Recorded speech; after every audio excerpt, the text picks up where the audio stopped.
Chennai take off అంతా చాలా బాగుంది. హిందీ ఈవినింగ్ తెలుస్తుంది మనకి. ఒక్క నిమిషం మ్యామ్ ఏమో అడుగుతుంది. నేనా అంతే, నన్ను చూసుకోమన్నా రివర్స్లో ఏమిస్తానో చెప్పలేదు. ఇట్లా మొక్కు తీరితే ఇది ఇస్తా అది ఇస్తా అని ఏం పెట్టలేదు. కానీ వెంకన్న స్వామి కంటే మీ అందరికీ ప్రామిస్ చేసిన మీ లైఫ్లో పాజిటివ్గా కాంట్రిబ్యూట్ చేస్తా అని. అది వెంకన్న స్వామి మొక్క అనుకుందాం. అది 100% అది ఎట్లనే చేస్తా. I like to live that way. అది పెద్ద మొక్కు తీర్చుకునే పనిలాగా ఏం చూడను.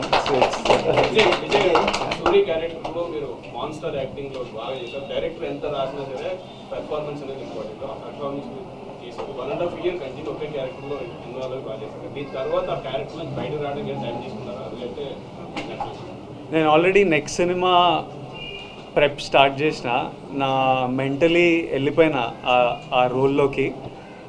సెకండ్ ఎల్లుండి స్టార్ట్ చేయాలి షూట్, కానీ ఏదో స్ట్రైక్ ఏదో అంటుండే మరి నాకు సరిగ్గా తెలియదు. అది తెలుసుకొని కన్ఫర్మ్ కాలేదా, దాన్ని బట్టి ఇంకా I'm ready to start my next film. Rahul Sankriti and మైత్రితో విల్ స్టార్ట్ షూటింగ్. అది కూడా నెక్స్ట్ కపుల్ ఆఫ్ మంత్స్లో స్టార్ట్ చేసేస్తాం. ఒక ఫస్ట్ 10 minutes తర్వాత మీ మేక్ ఓవర్ ఏదైతే ఉందో టోటల్గా ఇదంతా కూడా 2 డిఫరెంట్ షేడ్స్ అవడం వల్ల ఇది సెకండ్ది బాగా అందరికీ ఇదైంది అనమాట. గుండు చేయించుకునే. సో అదంటే ఇద్దరు కలిసి కూర్చుందా లేదా మొత్తం టోటల్ గౌతమ్ డిజైనింగ్ ఇది ఎవ్రీథింగ్? గుండు ఈ లుక్లోకి వెళ్ళడం నాకు అనిపించింది. కథ విన్నప్పుడు స్క్రిప్ట్ చదువుతుంటే మనకు కొన్ని కనిపిస్తుంటాయి కదా, ఇలా చేద్దాం, వీడు ఇలా ఉండాలి. So I felt like I wanted to do, అంటే డ్రాస్టికలీ ఏమైనా డిఫరెంట్ చేద్దామని ఒక కోరిక. తర్వాత స్క్రిప్ట్ పరంగా వాడు అండర్ కవర్ వెళ్తున్నాడు. So something drastically, something like you haven't seen me చేయాలని, ఇలా చేయాలని నాకు పర్సనలీ ఉండే. తర్వాత అది లో మెయింటెనెన్స్. మనము మేకప్ హెయిర్ కూర్చోవాల్సిన పని లేదు. 9కి పిలిస్తే 8:55కి సెట్లు దిగి షూట్కి వెళ్ళిపోవచ్చు. నాకు ఆప్షన్ ఉంటే లైఫ్ లాంగ్ అట్లనే ఉంటా. కాకపోతే ఇంకా మమ్మీ చాలరా పెంచరా అన్నారు, ఇంకా పెంచాలి.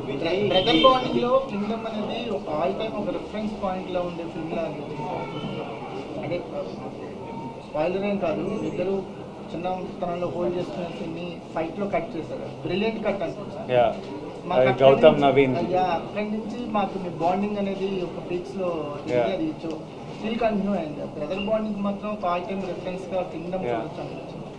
I hope that I have faith that for a very long time ఈ సినిమా ఒక మంచి సినిమాలా నేను అదే మీ అందరికీ నేను హిట్ ఫ్లాప్లో నాకు తెలియదు. మీరందరు రెస్పెక్ట్ చేసే సినిమా అయితే డెలివర్ చేస్తామని చెప్పిన. రెస్పెక్టబుల్ సినిమా అయితే 100% నేను I was confident without doubt. Hit అనేది మీరు మాకు ఇచ్చింది.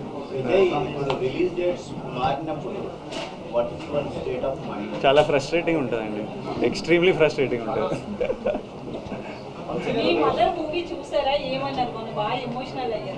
చూసిండ్రు మమ్మీ. ఇంటికి వస్తుంటే మేమంతా రూమ్లోకి వెళ్ళిపోయి ఒక 1/2 hour 40 minutes తర్వాత నెమ్మదిగా, ఎందుకంటే మమ్మీ చూడంగానే మదర్స్కి మనమే ఇంకా ప్రపంచం కదా, ఓవర్వెల్మింగ్, వాళ్ళు చాలా ఎమోషనల్ అయిపోతారు.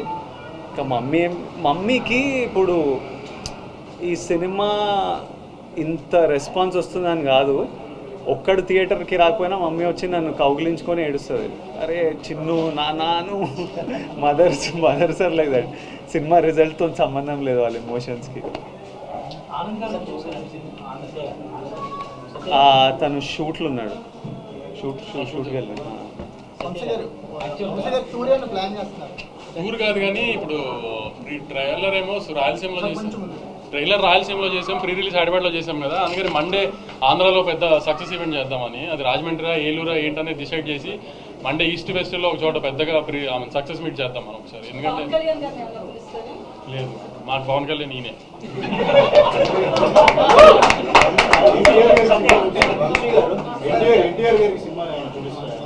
అన్న బాంబేలో ప్రమోషన్స్లో ఉన్నారు, పొద్దున్న ఫోన్ చేశారు, అంతా కనుక్కున్నారు, అంతా చాలా హ్యాపీ. అన్న కూడా రిజల్ట్తో రాగానే చూస్తాను, అన్న కూడా కొంచెం రిలీజ్ ఉంది దగ్గరలో, అది హడావిడి అయిపోకుండా రాగానే చూస్తాను, అంత తొందరగా చూసి మాట్లాడతాను, కానీ వెరీ హ్యాపీ, అంతా వింటున్నాను, ఇది అని చెప్పారు.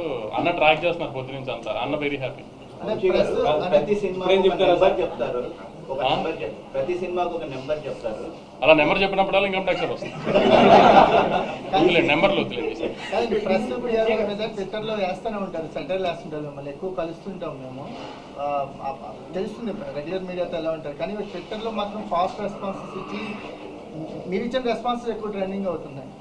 ఇప్పుడు మన సినిమాని మనం కాపాడుకోవాలి కదా, మన ప్రాపర్టీ కదా. నువ్వు నాస్తి కొనుక్కుంటే కంచేస్తావు కదా, అలా నేను కంచేయాలి కదా, అంతే తప్పదు కదా నాకు. మీరు చిరంజీవి గారు చిరంజీవి గారు అంటే బట్ విజయ్ గారు వస్తే బికాస్ మీరు ఎలాగా హీరోగా చేస్తున్నారు, విజయ్ గారు కూడా హీరోగా చేస్తున్నారు. సో ఒక హీరోతో పాటు హీరోగా చేస్తున్న మీరు ఈ పాత్ర చేస్తున్నారు, మీరు స్టేట్ ఆఫ్ ఈ పాత్రని మీరు ఆయన కూడా పెద్ద పర్ఫార్మర్, ఛాలెంజింగ్ సో ఇది యాక్సెప్ట్ చేసినప్పుడు మీరు ఎలా చూస్తున్నారు, సీన్ మీద మీరు చూస్తున్నప్పుడు ఎలా ఉంది?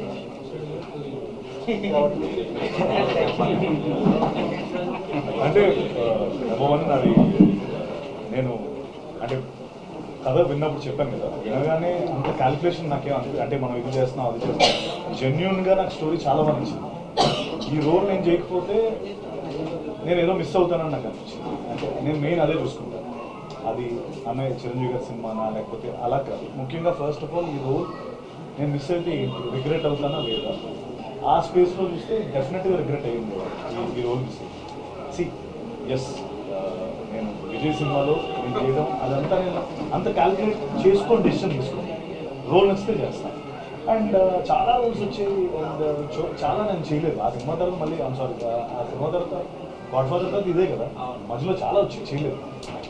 ఎక్కడో నాకు ఐ కుడెంట్ ఫీల్ ఇట్. నా సినిమాలు నేను చేసుకుంటున్నాను, మన కింగ్డమ్ అనేది, but this Kingdom I felt it, I thought I regret it. చెప్పండి. అంటే ఇలాంటి ఒక టఫ్ యాక్టర్తో చేస్తున్నప్పుడు నాకు ఎంత మంచి యాక్టర్లు ఆపోజిట్ ఉంటే అంత మజా వస్తుంది, నాకు ఎంత స్ట్రాంగ్ యాక్టర్లు ఉంటే అంత మజా వస్తుంది.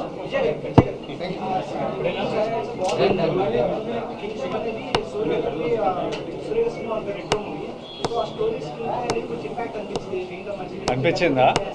నేను ఒకసారి 2 చూసి